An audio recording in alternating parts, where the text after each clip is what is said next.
Hey guys, I'm MegaGWolf and welcome to the first video of the Sonic Fan Showcase.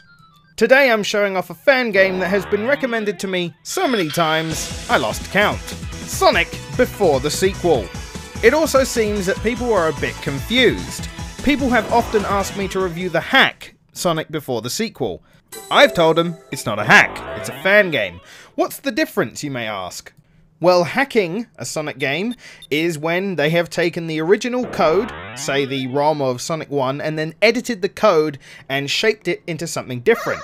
Whereas a fan game uses an external program like Game Maker to completely make a brand new engine from the ground up. Most likely the only thing that they borrow from the original games are sprite work and music. But it gives the creator a lot more freedom of choice. And also a lot more chances to fail. You can have bad Sonic hacks, but when it comes to fan games, if there's someone who doesn't particularly know what he's doing, you can get some pretty terrible fan games.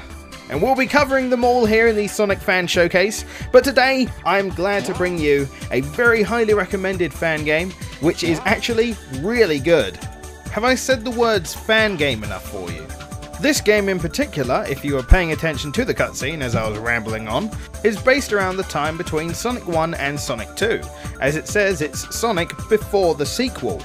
It means Sonic hasn't met Tails yet, and the Death Egg is still being built. Again, cutscene showed you that.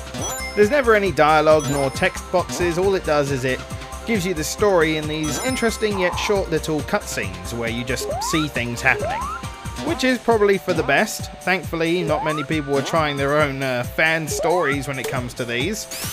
Oh man, that can go terribly wrong.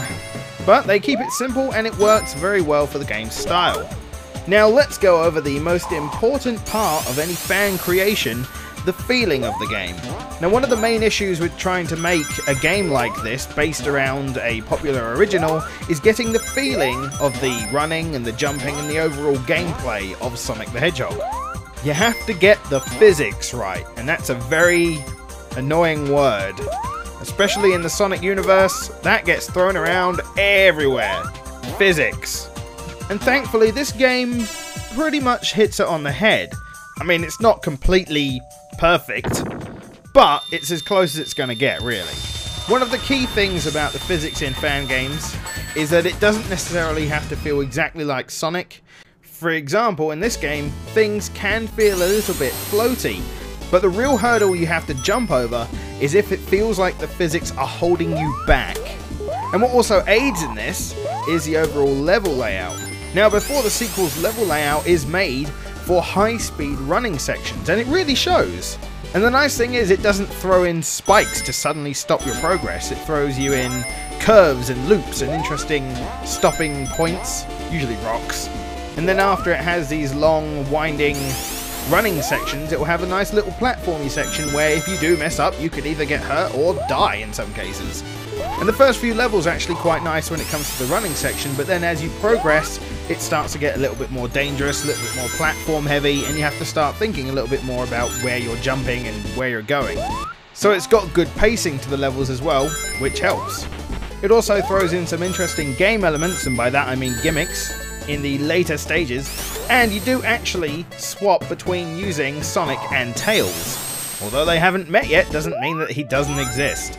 And the Tails levels are usually a little bit more complex with less running sections, because in this he can fly, he can use his ability from Sonic 3, and in a lot of ways it really helps the game stay fresh, because it gives a small gameplay change, as well as being able to pick favourites. Do you like Sonic's high speed sections, or do you like Tails' more platformy sections? Now I've gone over the physics of the game, let's go over the presentation, aka the art and the music. As for the art for the game, most of it has been borrowed from previously done Sonic titles, although some of them have been modified to give quite an interesting twist. Even if it's just as simple as a palette swap, it's the way that the actual art is used in the design that it's been given, which makes you not realise what level it's from until you actually pay attention. It also has little gimmicks it borrows from other games, like the fuzzies. I'd say the most unique art choices have been in the bosses, and I'll show those off in a moment. So, not completely original when it comes to art design, but they have changed it enough to make it feel new and interesting.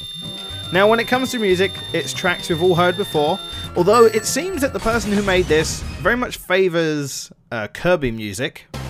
I don't know why people like Kirby music when it comes to Sonic. I've seen a lot of hacks have Kirby music as well, but it does mix it up for each level, having a different track, even for all the acts, and it does try to go for music that kind of suits the area, so it's not too bad. Although I personally haven't actually finished the game, it took me a while to get to where I am, so I imagine the game is quite lengthy.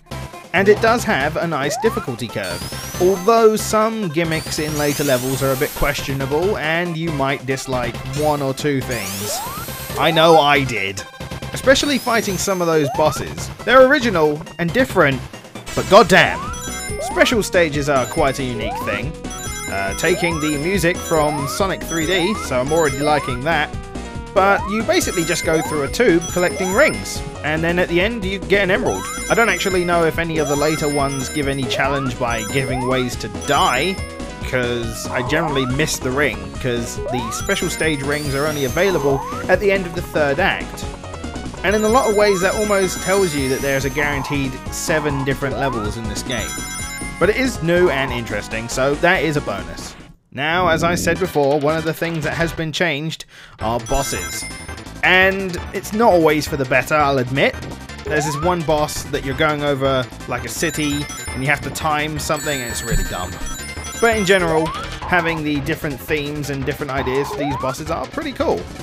Each boss gives a fairly unique gimmick, even though some of the design choices for them are a bit weird, and some of them just look odd. But they have tried to do something different, and for the most part it has paid off. I would highly recommend you give Sonic Before the Sequel a go.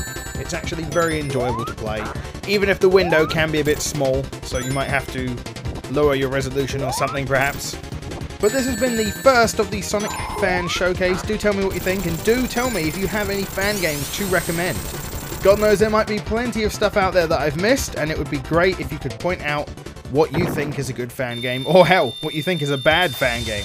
And I'll see you on the next Fan Showcase. Later!